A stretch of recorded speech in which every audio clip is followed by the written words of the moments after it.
We get it. But it's always an excuse. It's always throwing your team under the bus. They lose to Memphis. Oh, it's his players' fault. Memphis was playing G League guys and two-way guys.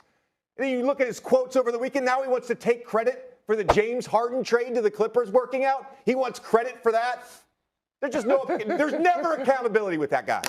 There's never accountability. You guys had 2 days off, but I guess you guys are only going to practice once.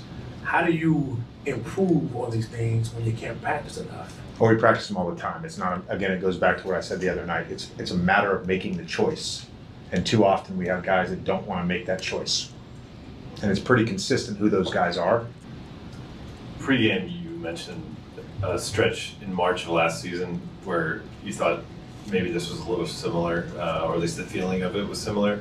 Was there anything that you recall that your team did to get out of it, to kind of get the momentum back that could be replicable in this situation?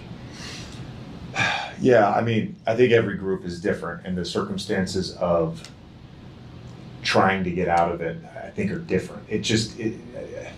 I wish I had a good answer to that question because I think it's a fair and valid question. What do you think is the thing about JJ Redick that would make you a good coach?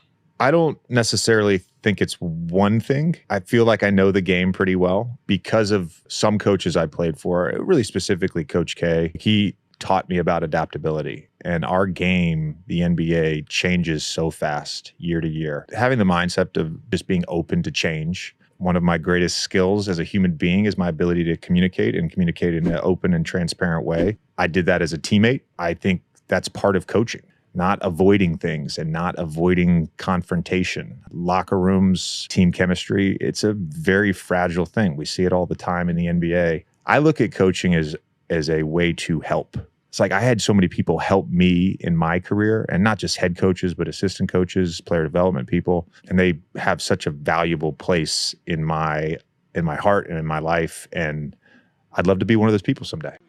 All right, JJ, let's see your adaptability because you are such a savant. People have called you, they call you a genius. So let's see what's going on with these defensive lapses. Like, what is your adaptation on these defensive lapses and lack of defense, besides calling the team? We've got photographs and video to prove it. So they say, look, here's the steal here by Sasser. Dives to the floor, saves it. What a hustle play. Look at this. And the bucket. And primary of the scoring is coming from Luka, who's on the bench with those 13 points. No answer there for Stewart. Into the air, Green for the rebound. Duran ahead of the pack. Forget it. Lead back to 9 for Detroit. Cunningham hesitates, blows right by.